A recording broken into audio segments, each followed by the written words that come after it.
you, millions of people working far away from their homes were forced to abandon their livelihoods and rush back. Form ৬ জমা নিয়ে তৃণমূল ও বিজেপির সংঘাত ক্রমশ তীব্র হওয়ার প্রেক্ষিতে বড়সড় অশান্তির আশঙ্কায় কড়া পদক্ষেপ নিল কলকাতা পুলিশ। বিবাদীবাগে অবস্থিত রাজ্যের মুখ্য নির্বাচনী আধিকারিকদের দপ্তরকে ঘিরে বাড়ানো হলো নিরাপত্তা।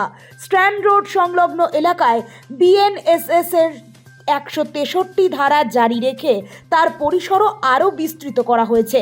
লালবাজার সূত্রে জানা গিয়েছে, নির্ভরযোগ্য তথ্যের ভিত্তিতে আশঙ্কা করা হচ্ছে সিইও দপ্তরের সামনে বড় ধরনের বিক্ষোভ বা হিংসাত্মক পরিস্থিতি তৈরি হতে পারে, যা জনশান্তি ভঙ্গ করতে পারে। সেই কারণেই আগের নির্দেশিকার সীমানা সংশোধন করে নতুন করে কড়াকড়ি আরোপ করা হলো।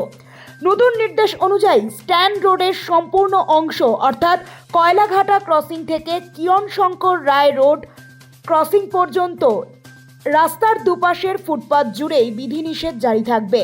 আগে এই অংশের একটি অংশ বিধিনিষেধের বাইরে থাকলেও বর্তমান পরিস্থিতিতে গোটা এলাকাকেই নিরাপত্তার আওতায় আনা হয়েছে।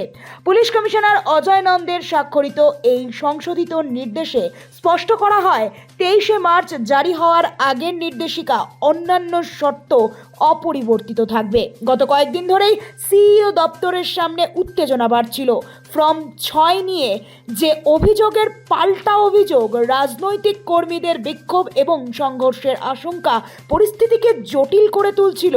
সোমবার ও মঙ্গলবার দফায় দফায় উত্তেজনার ঘটনার পরেই এই বাড়তি সতর্কতা বলবৎ করা হলো বলেই সূত্রের খবর। নোবেল বাংলা।